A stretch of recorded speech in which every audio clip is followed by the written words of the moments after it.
सभी दोस्तों को नमस्कार। जय हिंद। मैं नरेश सिंह आप सभी का यूट्यूब चैनल में स्वागत करता हूं। दोस्तों, आज के वीडियो में हम यूजीसी नेट के फर्स्ट पेपर के संबंधित 20 महत्वपूर्ण क्वेश्चनों पे बात करेंगे। ये 20 महत्वपूर्ण क्वेश्चन आपके लिए काफ़ी महत्वपूर्ण होंगे। और दोस्तों, इस तरह के मेरे पास जो है, जब मैंने नेट क्वालिफाई किया तो 100 सवा 100 जो सेट बने हैं 20-20 क्वेश्चन के, मैंने उनको बनाए हैं। तो मैंने यूट्यूब के माध्यम से आपको पढ़ाने की कोशिश कर रहा हूँ। और साथ ही ये मेरे को जो सेट है मेरे पास, ये वेबसाइट में भी मैंने डाले हैं, आप वहाँ से भी इनको पढ़ सकते हैं। तो दोस्तों, चलते हैं आज के टॉपिक पे। प्रश्न नंबर 1 है।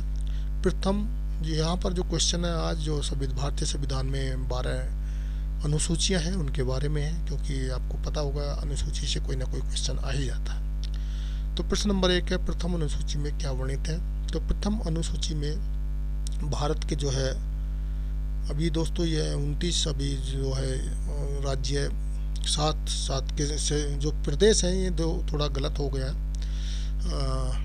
हाँ, गलत नहीं, ठीक है। पहले 28 थे, अभी जम्मू कश्मीर भी एक तरह का राज्य नहीं रह गया है, तो एक कम हो जाएगा और केंद्र शासित प्रदेशों की संख्या बढ़ जाएगी। तो इसको कर लेना, जितने भी कहना मतलब राज्य और केंद्र शासित प्रदेश है उनका वर्णन किया गया। प्रश्न नंबर 2 है दूसरी अनुसूची में क्या वर्णित है। तो दूसरी अनुसूची में जो भारत के संघ के जो पदाधिकारी को मिलने वाला वेतन है और उनके साथ साथ जो भत्ते मिलते हैं, साथ ही उनको पेंशन के बारे में वर्णन किया गया। प्रश्न नंबर 3 है, तीसरी अनुसूची में क्या वर्णित है। तो इसमें भारत के जो जितने भी पदाधिकारी हैं उनके शपथ समारोह यानी शपथ के बारे में, शपथ ग्रहण करेंगे, उसका वर्णन है। प्रश्न नंबर 4 है, चौथी अनुसूची में क्या वर्णित है। तो चौथी अनुसूची में जो है राज्यों के जो राज्य सभा के प्रतिनिधि है, यानी कि प्रत्येक राज्य में राज्यसभा का जो सीटें हैं उनमें से कितना सीटा किस राज्य को कितना दिया जाएगा, इसका वर्णन जो है चौथी अनुसूची में दिया गया है। पांचवी अनुसूची में 5वें प्रश्न है, क्या वर्णित है। तो 5वीं में जो है, इसमें अनुसूचित क्षेत्र, अनुसूचित जनजाति क्षेत्र के प्रशासन और नियंत्रण के बारे में उल्लेख किया गया। प्रश्न नंबर 6, छठी अनुसूची में क्या वर्णित है। तो छठी अनुसूची में दोस्तों आसाम, मेघालय, त्रिपुरा और मिजोरम राज्य के जो जनजाति क्षेत्र हैं उनके प्रशासन के बारे में वर्णन किया गया है छठी जो अनुसूची में। 7वीं अनुसूची की बात करते हैं तो दोस्तों 7वीं अनुसूची में केंद्र और राज्य के बीच जो शक्तियों का बंटवारा किया गया है और उसमें 3 तरह की सूचियां बनाई गई हैं। तो 3 से इससे बहुत ही महत्वपूर्ण है, उससे कई बार क्वेश्चन आता है। सबसे पहले संघ सूची, इसके अंतर्गत 98 विषय हैं। इन विषय पर कानून बनाने का अधिकार केवल केंद्र सरकार को है। तो संघ सूची में कई बार विषय भी पूछे जाते हैं, कितने विषय, तो 98 है। राज्य सूची है दूसरा, इसमें जो है 62 विषय हैं और इन पर कानून बनाने का अधिकार केवल राज्यों का है और राज्य अपने आवश्यकता अनुसार इन पर कानून बना सकते हैं। लेकिन राष्ट्रीय तौर से संबंधित मामले हैं तो उस पर केंद्र भी कानून बना सकता है। तीसरा जो है समवर्ती सूची है। तो इस सूची में वह विषय आते हैं दोस्तों जो विषय केंद्र और राज्य दोनों मिलके दोनों को ऑथराइज है। इसमें जो है 52 विषय हैं और इन पर केंद्र और राज्य दोनों कानून बना सकते हैं, परंतु कानून के विषय में सम्मान होने पर केंद्र द्वारा बनाया गया कानून मान्य होगा। राज्य द्वारा बनाया गया कानून केंद्र द्वारा बनाए गए कानून को समाप्त कर सकता है या हो जाएगा। प्रश्न नंबर 8 है, 8वीं अनुसूची में क्या वर्णित है। तो 8वीं अनुसूची में भारतीय संविधान द्वारा मान्यता प्राप्त 22 भाषाओं का उल्लेख है। वैसे तो जब संविधान बना था दोस्तों उस समय कुल 14 भाषाएं थी, लेकिन अभी बार बार इनको जोड़ दिया गया है। अभी टोटल 22 भाषाएं हो गई हैं। मूल संविधान में 14 मान्यताओं भाषाएं ही थी और अभी 22 का उल्लेख हो गया है। प्रश्न नंबर 9 है, 9वीं अनुसूची में क्या वर्णित है। तो 9वीं अनुसूची में यह अनुसूची प्रथम संविधान संशोधन अधिनियम 1951 द्वारा जोड़ी गई है। इस अनुसूची में सम्मिलित विषयों को न्यायिक में चुनौती नहीं दी जा सकती है। यदि ऐसा कोई विषय मौलिक अधिकार का उल्लंघन करे या उच्चतम न्यायालय इस कानून की समीक्षा कर सकता है, तो तभी जो है 9वीं अनुसूची में 283 का जो अधिनियम है,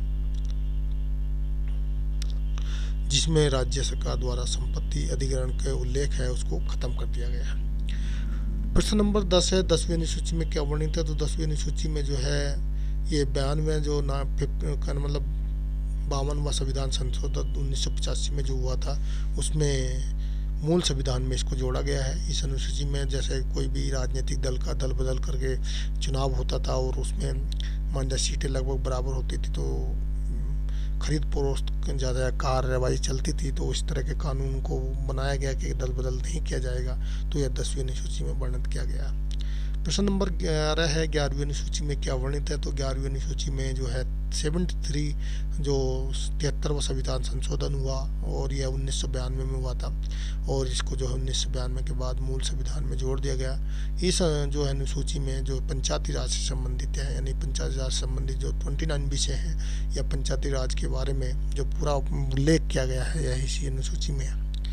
प्रश्न नंबर 12 है 12वीं अनुसूची में क्या है। तो दोस्तों 11वां जो है पंचायती ग्राम पंचायत के बारे में है। तो 12वां जो है यह शहरी क्षेत्र के स्थानीय स्वशासन के संबंधी यानी नगर पालिका के संबंधित है। तो 12वीं अनुसूची जो है 74वें संविधान द्वारा या 73वें और 74वें संविधान संशोधन द्वारा 1952 में मूल संविधान में जोड़ा गया। इसमें शहरी क्षेत्र के स्थानीय स्वशासन संबंधी संस्थाओं के 18 विषय का वर्णन किया गया है। प्रश्न नंबर 13 है भारतीय संविधान में कौन कौन सी भाषाएं हैं। तो 22 भाषाएं हैं। असमिया भाषा है, उर्दू है, तीसरा उड़ीसा भाषा है, कन्नड़ भाषा है, कश्मीरी भाषा है, कोंकणी भाषा है, गुजराती भाषा है, डोंगरी भाषा है, तमिल भाषा है, तेलुगु भाषा है, नेपाली भाषा है। दोस्तों ये मत समझ लेना कई बार नेपाली का ऑप्शन आ जाता है कि भारत के बाहर की बात, लेकिन नेपाली भी भारतीय संविधान में शामिल है। पंजाबी है, बंगाली है, बोडो भाषा है, मणिपुरी है, मराठी है, मलयालम है, मैथाली है, संथाली भाषा है, संस्कृत है, सिंधी है, हिंदी भाषा। ये 22 भाषाएं भारतीय संविधान की 8वीं अनुसूची में शामिल है।